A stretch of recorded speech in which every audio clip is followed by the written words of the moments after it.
जय श्री राम दोस्तों, कैसे हैं आप सब।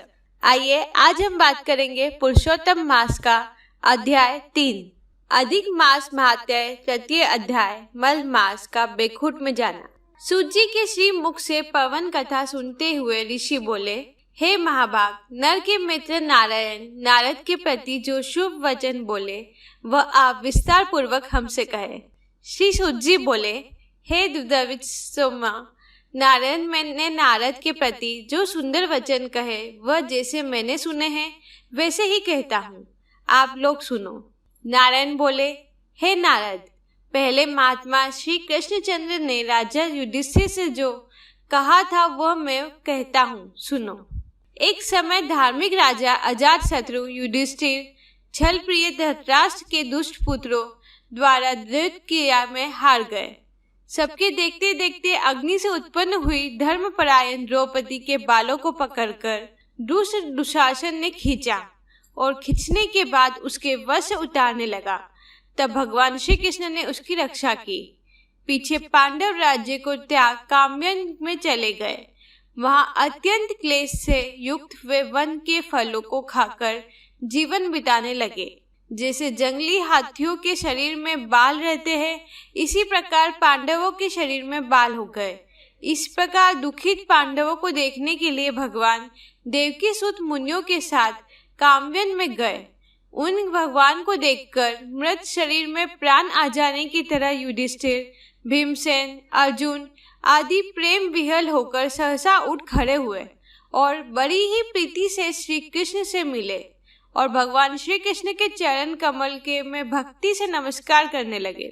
इसके बाद द्रौपदी धीरे धीरे आई और आलस्य रहित होकर भगवान को शीश झुकाकर नमस्कार करने लगी।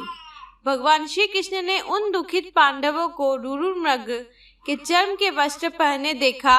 पांडवों समय शरीर के में धूल लगी हुई थी, रूखा शरीर था, चारों तरफ बाल बिखरे हुए थे। उसी प्रकार द्रौपदी को भी दुर्लभ शरीर वाली और दुखों से घिरी हुई देखा। इसी तरह दुखित पांडवों को देखकर अत्यंत दुखी भक्त वत्सल्य भगवान धृतराष्ट्र के पुत्रों को जला देने की इच्छा से उन पर क्रुद्ध हुए। विश्व की आत्मा जो बाहों को चराकर गुरेर कर देखने से करोड़ों काल में कराल मुख की तरह मुख वाले धधकती हुई प्रलय की अग्नि में समान उठे हुए ओठों के दांत के नीचे जोर से दबाकर तीनों लोगों को जला देने की तरह लग रहे थे। जैसे श्री सीता जी के वियोग से संतप्त भगवान रामचंद्र को रावण का जैसा क्रोध आया था, उसी प्रकार से क्रुद्ध भगवान को देखकर कांपते हुए अर्जुन श्री कृष्ण को प्रसन्न करने के लिए द्रौपदी, धर्मराज तथा और लोगों से अनुमोदित होकर शीघ्र ही हाथ जोड़कर उनकी स्तुति करने लगे। अर्जुन बोले, हे कृष्ण, हे जगन्नाथ, हे जगत के नाथ, हे नाथ, मैं जगत के बाहर नहीं हूँ, आप ही जगत की रक्षा करने वाले हैं। हे प्रभु, क्या मेरी रक्षा आप न करेंगे? जिनके नेत्रों को देखने से ही ब्रह्मा का पतन हो जाता है, उनके क्रोध करने से क्या नहीं हो सकता?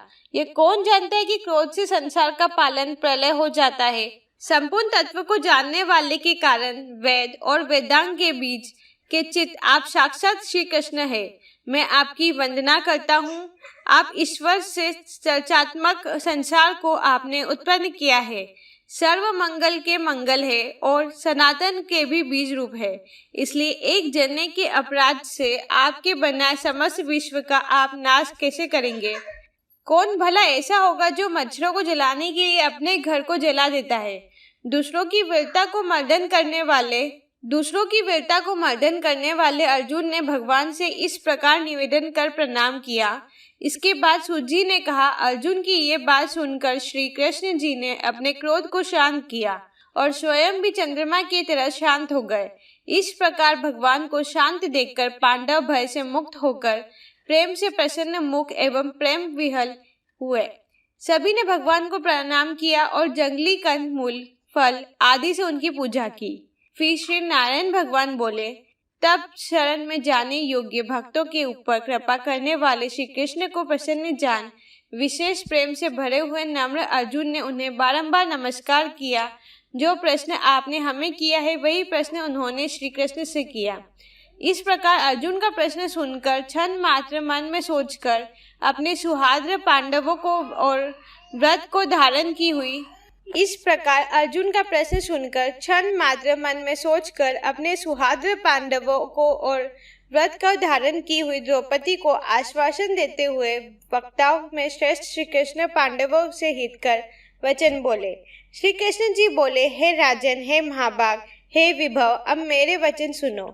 आपने यह प्रश्न अपूर्व किया है, आपको उत्तर देने में मुझे उत्साह हो रहा है।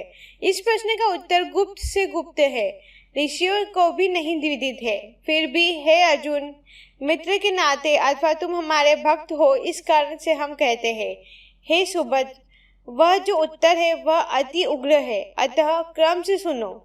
चैत्रादि जो 12 मास निमेष महीने के दोनों पक्ष, घड़िया, प्रहर, रिपहर, 6 ऋतुएं, महत्वपूर्ण दक्षिणायन और उत्तरायण वर्ष, चारों युग, इसी प्रकार परात तक जो काल है, यह सब और नदी, समुद्र, तालाब, कुएं, बावली, गड़िया, स्रोत, लता, औषधियाँ, वृक्ष, बांस आदि, पेड़, वन की औषधियाँ, नगर, गांव, पर्वत, पुरिया, यह सब मूर्ति वाले हैं और अपने गणों की पूजा जाते हैं। इसमें ऐसा कोई अपूर्व व्यक्ति नहीं है जो अपने अधिष्ठा देवता के बिना रहता हो। अपने अपने अधिकार में पूजे जाने वाले ये सभी फल को देने वाले हैं। अपने अपने अधिष्ठाता देवता के योग के महात्म्य से यह भगवान हे पांडु नंदन, एक समय अधिक मास उत्पन्न हुआ।